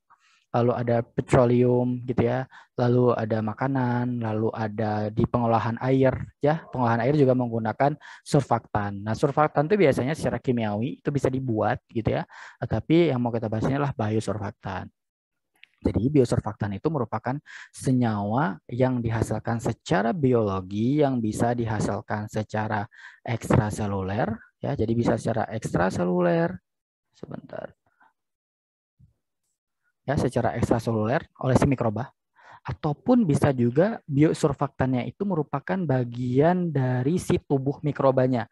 Bagian tubuh mikrobanya itu bisa berupa di membran selnya, biasanya itu ada ditemukan pada yeast, bakteri, atau fungi-fungi yang memiliki filamen, ya, yang memiliki miselium yang cukup banyak gitu ya, dari berbagai variasi dari substratnya. Misalnya substratnya itu berupa gula-gulaan, sugars, lalu juga bakteri-bakteri yang biasanya hidup di tempat yang terkontaminasi limbah minyak atau limbah-limbah lainnya. Itu biasanya ketika dia memiliki kemampuan biodegradasi, maka dia juga memiliki kemampuan dia memiliki kemampuan menghasilkan biosurfaktan. Jadi maunya kita itu adalah bakterinya itu menghasilkan biosurfaktan secara ekstraseluler sehingga kita bisa panen, ya. Tetapi kalau seandainya mikrobanya itu menghasilkan biosurfaktannya itu berupa struktur tubuhnya, misalnya di sel membrannya, maka otomatis kita harus menghancurkan selnya. Artinya kita menggunakan alat khusus untuk menghancurkan selnya supaya supaya biosurfaktan itu lepas dari selnya, gitu ya. Itu agak lumayan tricky, gitu ya. Tetapi kalau bisa kita tuh dapatnya yang ekstraseluler yang dihasilkan ke lingkungan, bisa kita panen, gitu ya. Lalu biosurfaktan itu sekarang menjadi cukup atraktif, menjadi alternatif di suatu industri karena di sini penggunaan biosurfaktan itu lebih cenderung eco-friendly, ya. Dimana kadang-kadang kalau sekarang mungkin beauty vlogger atau beberapa konten kreator itu kadang-kadang mengatakan bahwa ketika nge-review suatu kosmetik atau suatu skincare, dia nggak suka ini kayaknya lumayan berbusa, gue nggak suka punya facial wash yang memiliki busa yang cukup banyak. Lalu nanti habis makainya itu cracking di wajah gitu ya. Jadi menggunakan biosurfaktan itu kadang-kadang menjadi alternatif karena mungkin dia cenderung tidak terlalu berbusa, lebih gently gitu ya. Jadi itu menjadi fokus sekarang ini untuk di industri. Makanya banyak industri sekarang menggunakan komponen ini atau alternatif senyawa tersebut untuk digunakan sebagai komposisi dari suatu produk mereka gitu. Ini kenapa sih Benny keluar masuk? Nah, kalian harus tahu dulu di mana surfaktan ini memiliki dua bagian tubuhnya gitu ya. Jadi ada bagian yang disebut dengan hydrophobic, jadi ada juga hydrophilic. Jadi bagian hydrophobic kata dasarnya adalah hydrodanphobic, bagian yang takut akan air, di mana dia bagian dari si surfaktan ini tidak suka dengan air, artinya tidak larut dengan air. Kalau tidak larut dengan air, artinya komposisinya itu lebih banyak asam lemak atau hidroksi asam lemak. Jadi nanti bagian atas, bagian bawahnya itu ada dua komponen yang berbeda. Jadi ada bagian hydrophobic dan ada bagian hydrophilic. Nah, hydrophobic itu dia tidak suka air, makanya komposisinya banyak lemak. Lalu bagian yang hydrophilic yang suka dengan air, maka isinya adalah karbohidrat, asam amino, fosfat ataupun alkohol, gitu ya. Nah, biosurfaktan itu kenapa bisa menjadi suatu alternatif untuk melakukan degradasi? Karena dia berfungsi untuk mengurangi tegangan permukaan. Seperti saya singgung sebelumnya di pertemuan sebelumnya bahwa lemak atau plastik itu kenapa bisa minyak atau plastik itu kenapa tidak bisa tidak bisa didegradasi? Karena komposisinya itu dia tidak larut dengan air. Artinya setiap senyawa yang bisa larut dengan air maka akan lebih gampang didegradasi atau dipecah-pecah. Nah, si biosurfaktan ini berfungsi karena dia memiliki bagian yang takut air, tidak suka dengan air, atau ada juga bagian yang suka dengan air, maka dia berfungsi untuk mengurangi tegangan permukaan. Artinya kan kalau kalian bisa melihat minyak dan air, maka minyak ada di atas, air ada di bawah, karena tegangan permukaannya itu berbeda, massa jenisnya berbeda. Sehingga kerjaan biosurfaktan itu mengurangi tegangan permukaan itu, sehingga membuat minyak dan air itu menyatu. Ketika minyak dan air menyatu, baru bisa didegradasi, gitu ya. Nah, ini komposisinya. Di sini adalah tegangan permukaan, artinya ini adalah senyawa biosurfaktannya, monomernya, lalu ada bentukannya yang misal, gitu ya. Jadi ketika baru awal masuk, jadi di sini semakin tinggi nilai biosurfaktan, maka semakin rendah tegangan permukaannya.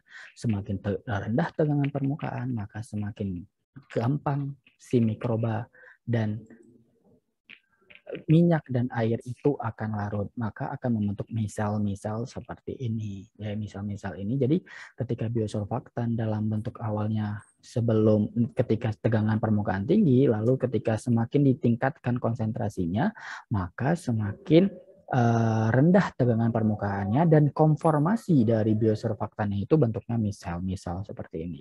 Kalau kalian pernah mendengar kata-kata misal, berarti di situ kalian pernah menggunakan micellar water. Jadi istilah micellar water itu konformasinya seperti ini, gitu ya. Kalau saya pernah lihat tuh yang Garnier gitu ya. Jadi kayak ada 2 lapisan, harus cocok dipakai, berfungsi untuk menarik minyak-minyak, menarik sisa-sisa kosmetik kalian. Nah, itu berfungsi, itu sifatnya adalah salah satunya surfaktan, ya. Saya nggak tahu apakah itu dari biosurfaktan atau surfaktan kimiawi gitu ya.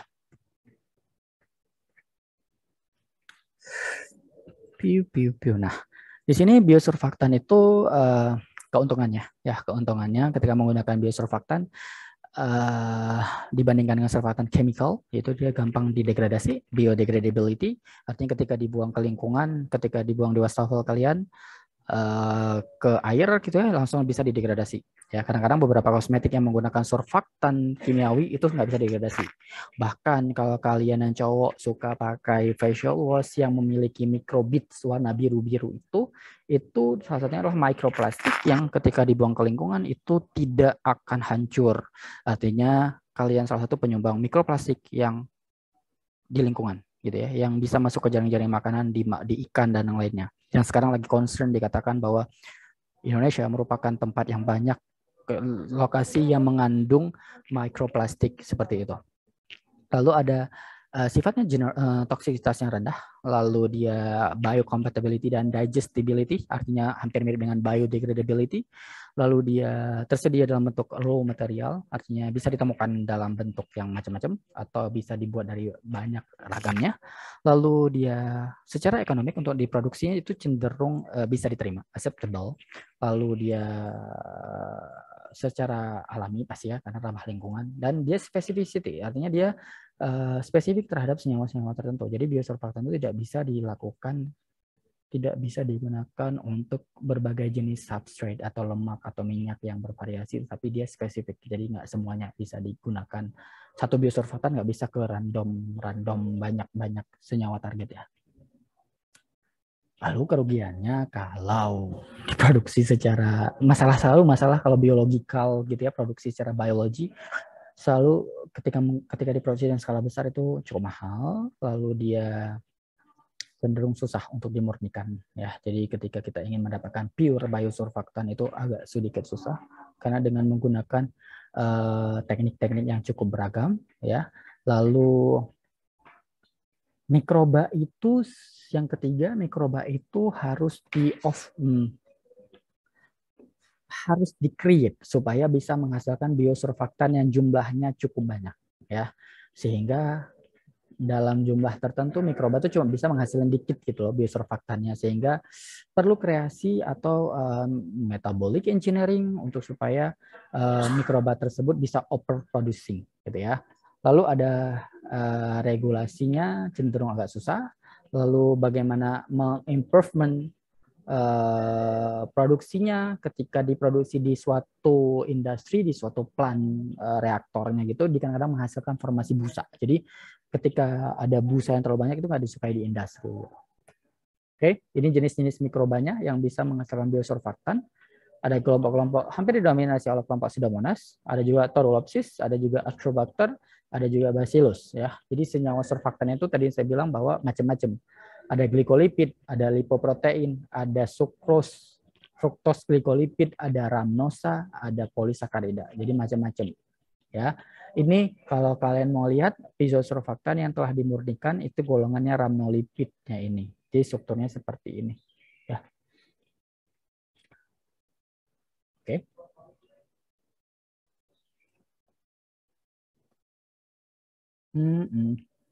Masih ada waktu. Lalu ini di sini adalah bagaimana proses isolasi mikroba yang bisa menghasilkan surfaktan.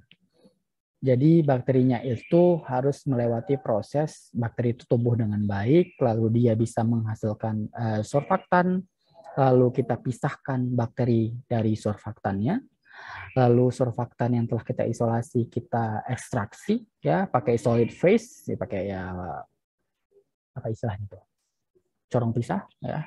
Lalu setelah kita dapatkan pemisahannya itu kita tes, kita cek dengan menggunakan HPLC apakah si senyawa kita itu beneran dari biosurfaktan golongan yang seperti apa, baru itu bisa kita murnikan.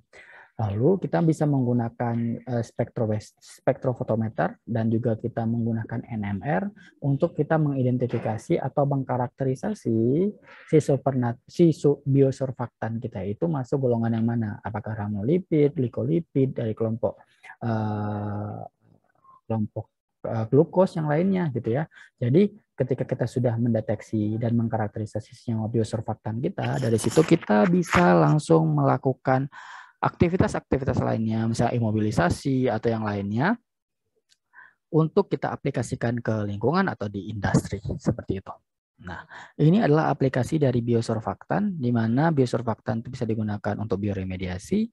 Di sini ada penggunaan biosurfaktan yang dihasilkan oleh Pseudomonas aeruginosa yang diaplikasikan untuk meremediasi senyawa tanah yang terkontaminasi gasolin, bisa menggunakan biosurfaktan untuk emulsifier ya di produk makanan bahan aditif, itu untuk meningkatkan rasa dan kualitas suatu produk ya, tapi dengan meminimalkan ini kayak pengganti zat aditif ya, kayak mecin gitu loh. Karena semakin food aditif itu kan ada biosurfaktan itu bisa dalam bentuk lektin, fatty acid, atau yang mengandung gliserol atau sorbitan. Ini kan sebenarnya itu meningkatkan rasa, tekstur dan yang lainnya gitu ya. Lalu golongan biosurfaktan berupa rhamnolipid itu bisa direpresentatifkan oleh dia juga bisa menghambat pertumbuhan patogen tanaman, nah, misalnya seperti Pythium, Phytophthora, dan Plasmopara. Jadi 3 cendawan patogen tanaman itu bisa juga dibunuh atau dihambat pertumbuhannya dengan menggunakan biosurfaktan golongan rhamnolipid. Ada bioemulsifier ya, membuat bioemulsifier itu biasanya digunakan pada pembuatan herbisida dan pestisida. Lalu ada juga biosurfaktan itu kosmetik ya, farmasetikal itu udah pasti umumnya digunakan. Lalu bagaimana biosurfaktan dapat juga mengurangi emisi CO2 ya. Nah, ini ketika di lingkungan yang tercemar dengan metal. Jadi suatu tanah tercemar dengan metal kan biasanya ada kandungan di pestisida atau di senyawa-senyawa lain. Jadi ini metal ini di tanah seperti ini.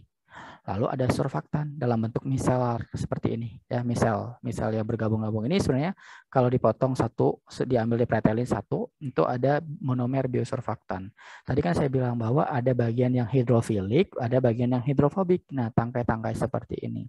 Nah, ketika diaplikasikan si misel ini yang ukurannya 5 nanometer, maka dia akan nanti berikatan dengan si logam-logam tersebut gitu ya.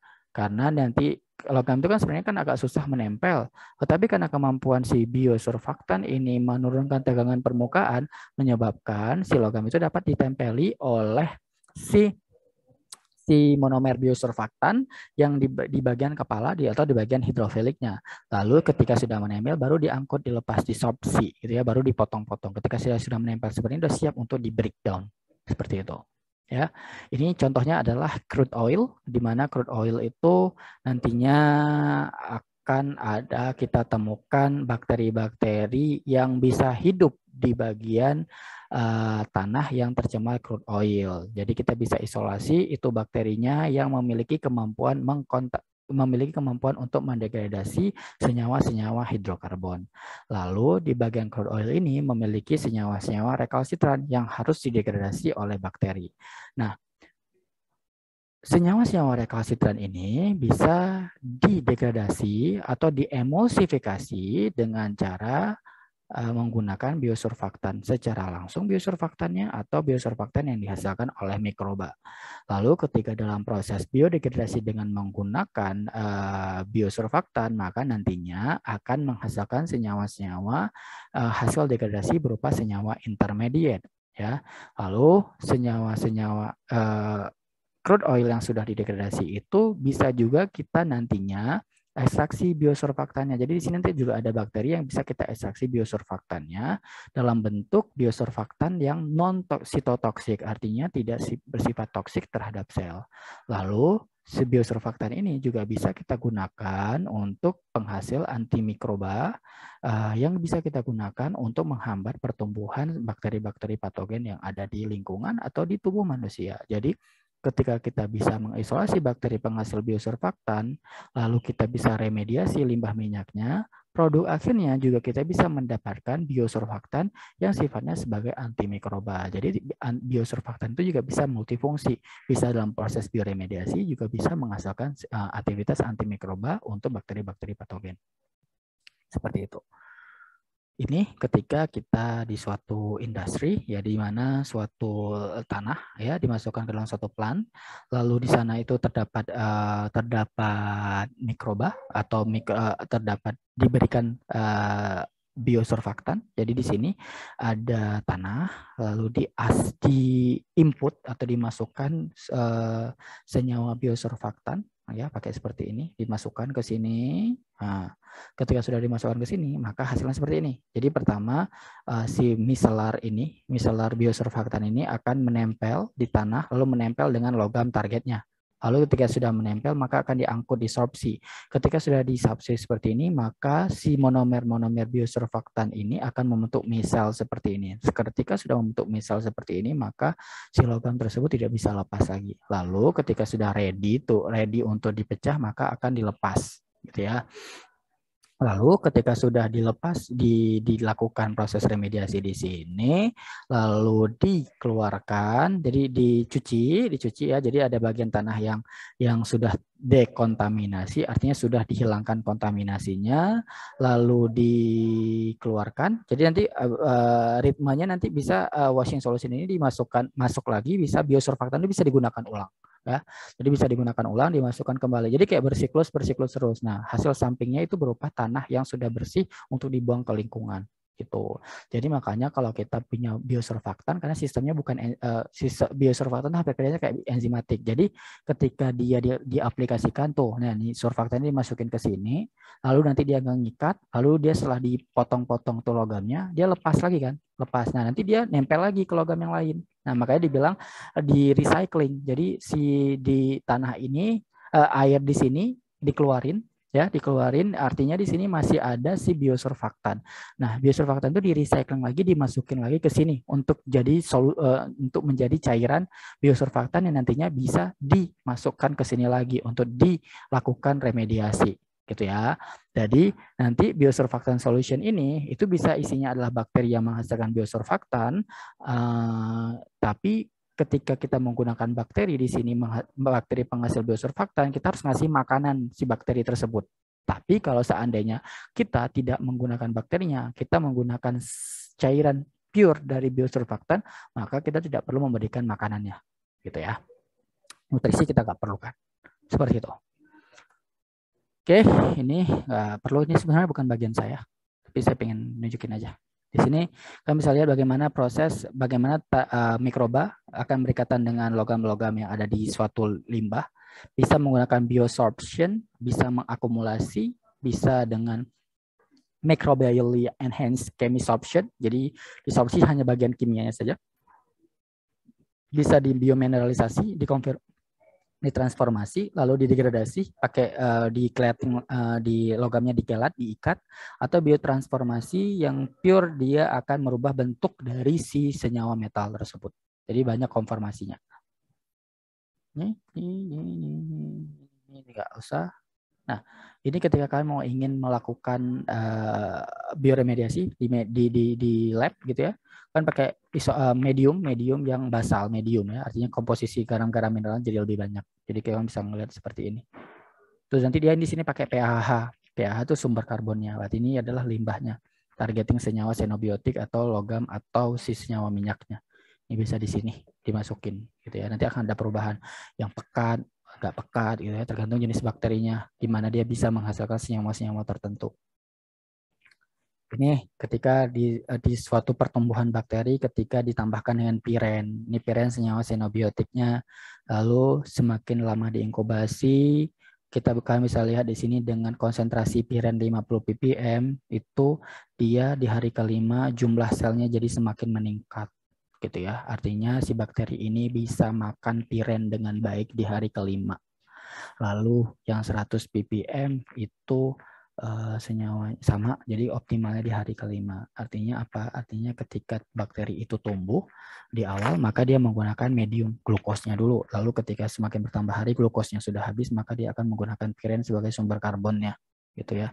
Lalu di hari ketujuh sudah menurun lagi. Jadi nanti dapat kurvanya seperti ini, turun seperti ini, gitu ya. Jadi kalau di mikrobiologi ada fase log, stationary, lalu ada death, gitu ya. Di Koniati et al. Tahun 2018. Nah, ini carbon source-nya ya. Jadi ketika suatu di Elmeyer dikasih L-glucose, dikasih sucrose, dikasih crude oil. Nah, dilihat tuh diukur tegangan permukaannya. Ternyata tegangan permukaannya menurun ya. Jadi ketika glukos 24,7, 36,2, 36,4. Lalu tingkat emulsifikasinya, jadi artinya tingkat pelunak penghancurannya di emulsifier 78,35 menggunakan sumber karbon glukosa, sukrosa 62, crude oil 68. Artinya crude oil memiliki ketika bakteri itu dikasih makan crude oil, kemampuan emulsifikasinya cukup banyak, cukup besar gitu ya dibandingkan dengan glukos. Glukos besar, tapi setidaknya 68 dengan 78 lebih bagus dibandingkan sukros kan sebenarnya. Seperti itu.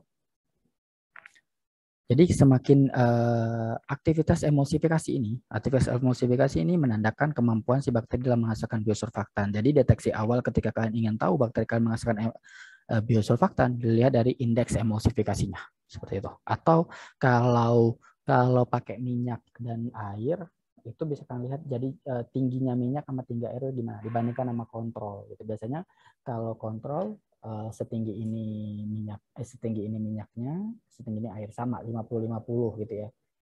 Tapi kalau seandainya kita kasih bakteri yang bisa menghasilkan biosurfaktan, maka itu akan bercampur, Jadi komposisinya itu akan terlihat gabungan antara si minyak dengan air.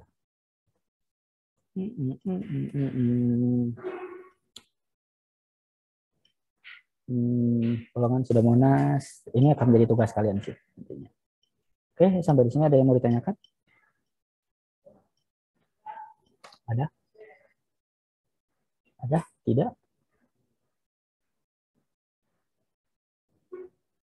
Kalau ada yang mau ditanyakan, silahkan ditanyakan. Kalau tidak ada, kita bahas yang lain.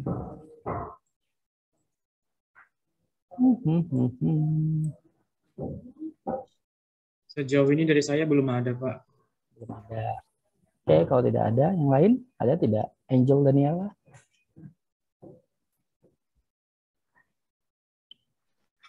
Belum ada, Pak.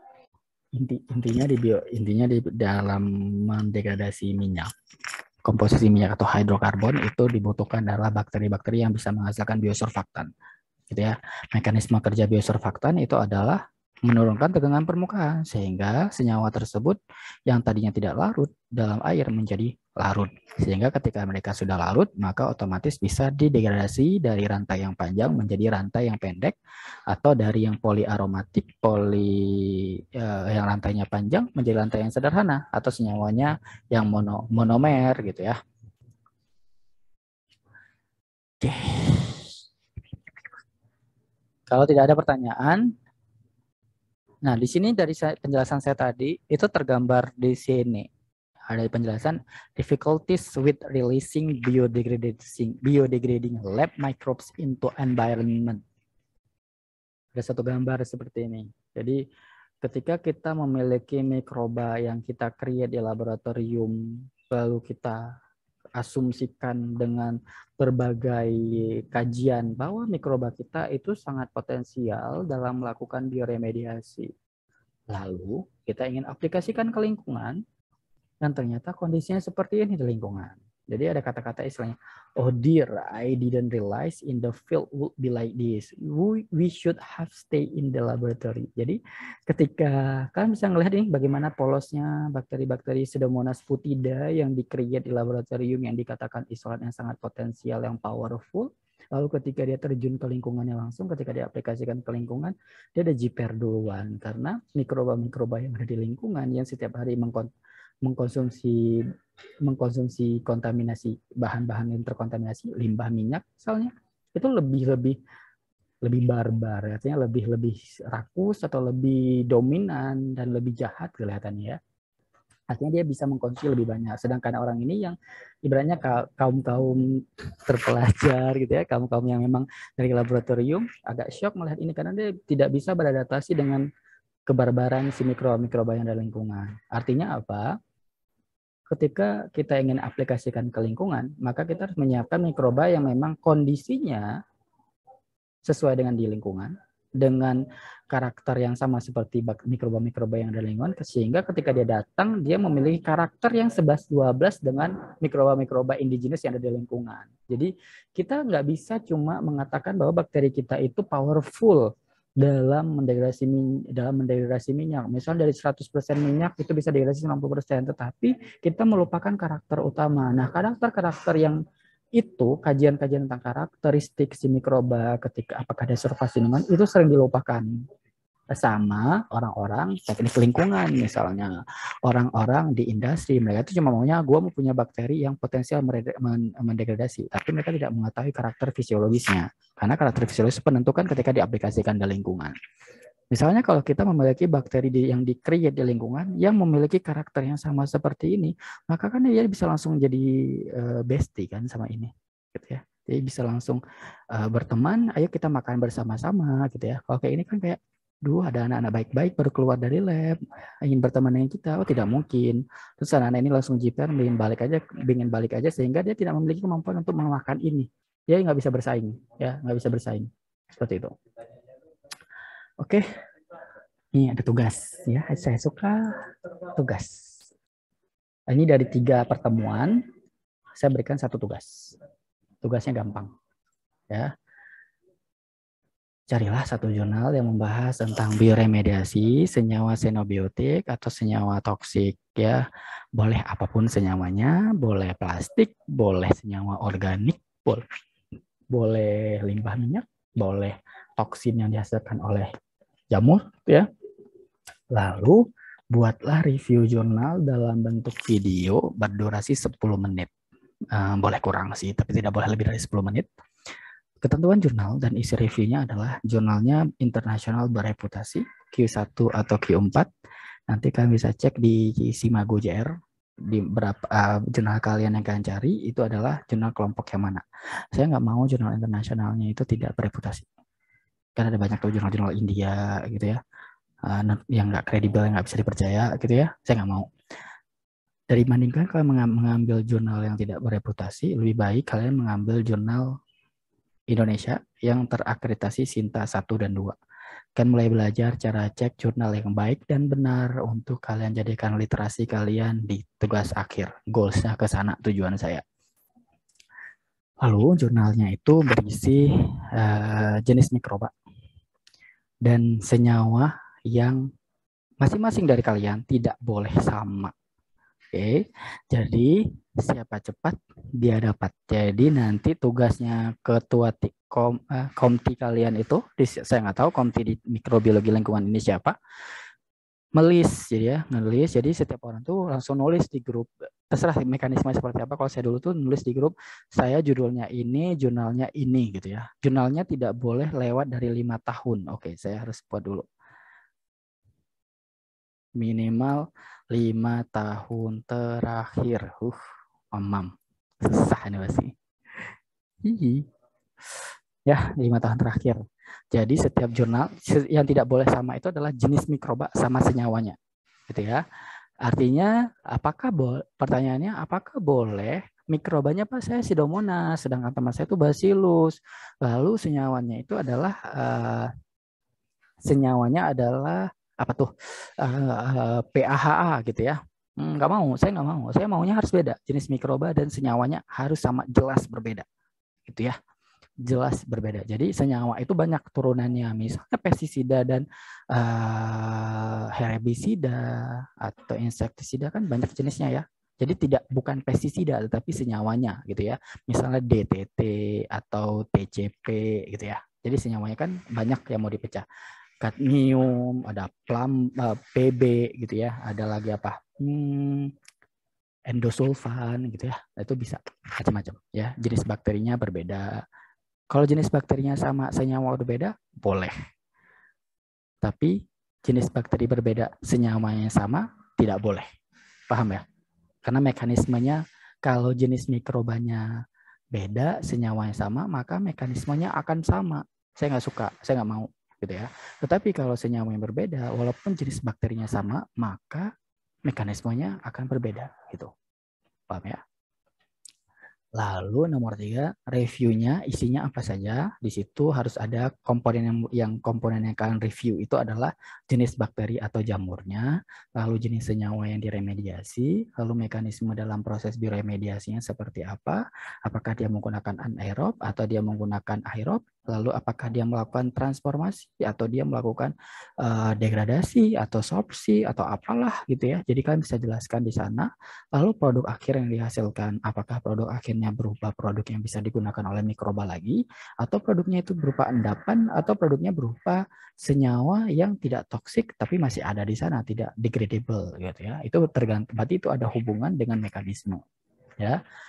Lalu produk akhirnya yang dihasilkan itu dan berada pada tahap apa dalam proses aplikasi? Apakah masih skala laboratorium? Apakah sudah pilot project? Apakah sudah diaplikasikan ke lapangan? Atau masih skala industri gitu ya? Terserah mau di mana posisinya, saya tidak menentukan. Jadi yang penting poin utamanya adalah jenis mikroba dan senyawa targetingnya gitu ya. Pembuatan review diberikan waktu selama 2 minggu, dikumpulkan pada tanggal 11 April 2022 pukul 23.59 dalam bentuk video yang memiliki kualitas baik, gitu ya. Nanti link pengumpulannya akan saya kirimkan menyusul Google link drive-nya ya. Memiliki kualitas baik bukan 3GP ya, karena dulu pernah angkatan 2017 ngasih video, buat video gitu ya di atas mobil, lalu kayak goyang-goyang kayak lagi naik bus gitu ya. Saya nggak tahu itu gimana konsepnya dia buat materinya, buat videonya gitu ya. Saya maunya videonya itu proper ya, proper untuk ditampilkan, dikomentari gitu ya. Paham nggak dari tugas ini? Paham ya? Buat video terserah sekreatif kalian. Apakah videonya itu nanti menjadi background kalian menjelaskan kayak waktu tugas biomimikry boleh gitu ya, atau hanya berdasarkan suara, tapi pengennya saya ada muka sih, misalnya kayak muka kecil gitu disempelin di ujung-ujungnya gitu ya, ada muka kalian untuk menjelaskan. Supaya kalau bisa sekreatif mungkin ya, sekreatif mungkin untuk pembuatan videonya ya. Tidak mesti harus 1080p kualitas videonya, tapi setidaknya layak dilihat, bukan video 3GP kayak video burung-burung zaman penjajahan gitu ya. Saya maunya yang kayak penuh dengan jelas gitu ya, muka kalian itu kelihatan, penjelasannya jelas gitu ya. Jangan kayak tampilan Ruth Olivia gini loh, kayak sebelum Masehi gitu loh. Ini ya videonya gitu ya, agak bersih gitu loh, terang gitu. Oke, ada yang mau ditanyakan? Pak, mau bertanya Pak. Apa? Kalau videonya itu kayak video Bapak di YouTube, record dari Zoom gitu boleh nggak Pak? Boleh, boleh. Gak ada yang masalah. Karena saya nggak mengerti teknologi yang jelas. Ketika record dari Zoom harus jelas gitu loh. Ngerti nggak sih? Kan ada yang ketika kita nge-record dari Zoom, tampilan kan sebenarnya didukung oleh laptop sih, bersih atau tidak gitu ya. Tapi gimana kreativitas kalian? Pokoknya jelas maunya gambarnya jelas, videonya bersih gitu ya. Nggak masih harus HD, tetapi bersih gitu. Mau pakai Zoom, mau pakai Meet, mau pakai editing gimana, apakah kan buat PPT, lalu kalian jalankan videonya, lalu kalian dubbing suara kalian video kalian tempelin, saya nggak paham. Saya tidak ngerti teknologi. Makanya ketika saya upload video di YouTube juga ngasal doang, yang penting saya jelasin doang gitu. Yang penting isinya kontennya benar gitu. Paham?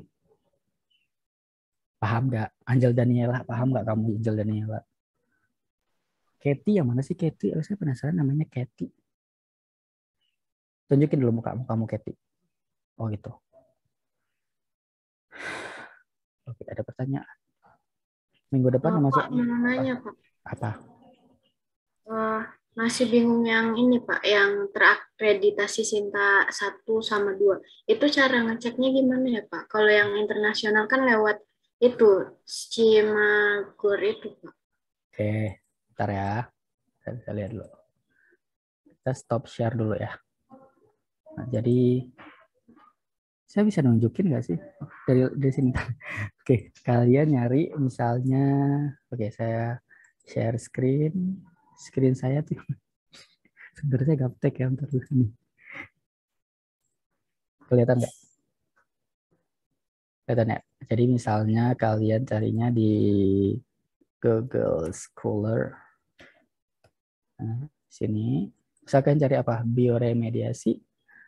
Remediasi of heavy metals misalnya ya. Heavy metal. Jangan deh. Bioremedia bahasa Indonesia. Limbah minyak. Nah, di sini, nah, bentar. Kalian atur waktunya kan udah paham ya, ngatur waktu. Berarti kan di sini kalau 2005 tahun terakhir berarti 2017, 2016 lah ya, sampai 2022. Search. Nah ini ada nih, ini ya. Klik. Lalu kalian cari, ini kan jurnalnya adalah apa nih jurnalnya?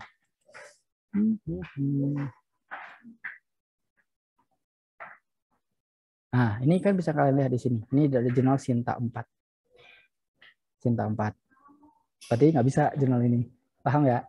Sinta itu kalian bisa ngelihat di sini cara ngelihatnya. Sinta Ristequrin.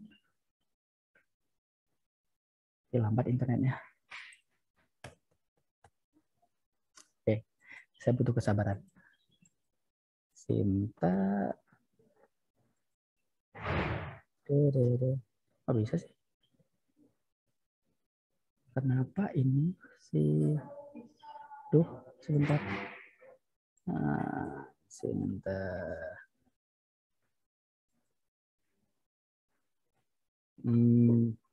Gak mesti ada ini juga nggak apa-apa ya. Jadi bisa nggak mesti login.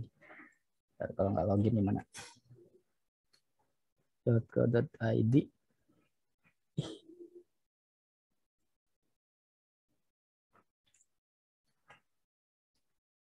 Nah, dari sini kalian bisa ngecek dari source jurnal. Nah, ketik jurnalnya. Kenapa? Nah, misalnya jurnal teknologi lingkungan misalnya ya. Nah, jurnal teknologi lingkungan itu dia Sinta 2. Nah, kalian bisa ngeliat di sini Sinta 2. Jadi ketika kalian searching di Google Scholar lalu dapat jurnalnya kalian lihat kadang-kadang ada yang tercantum kayak tadi di profil jurnalnya Sinta 4, Sinta 2, kadang-kadang tidak. Kalau tidak ada kalian harus ngecek di sinta3kemendikbud.go.id ya. Jadi nanti di sini ada yang Sinta 2 atau kalau mau lihat langsung misalnya di sini juga Sinta 2. Search aja jurnalnya semuanya. Nanti ada bisa kita pilih bidangnya. Ini nggak bisa nih. Nah, jurnalnya itu macam-macam. Kalau dulu tampilan dulu kayak, kok jadi jelek gini tampilannya. Sebentar ya. Sinta Ristequrin. Ini udah ditutup ya Sinta Ristequrin. Berarti yang tadi. Berarti caranya kalian tuh yang tadi. Ya. Kelihatan nggak tadi sih saya nge-share screen? Kelihatan, Pak. Oh, kelihatan ya. Nah, kayak gitu. Caranya kayak gitu. Ya. Sederhana. Gampang sih.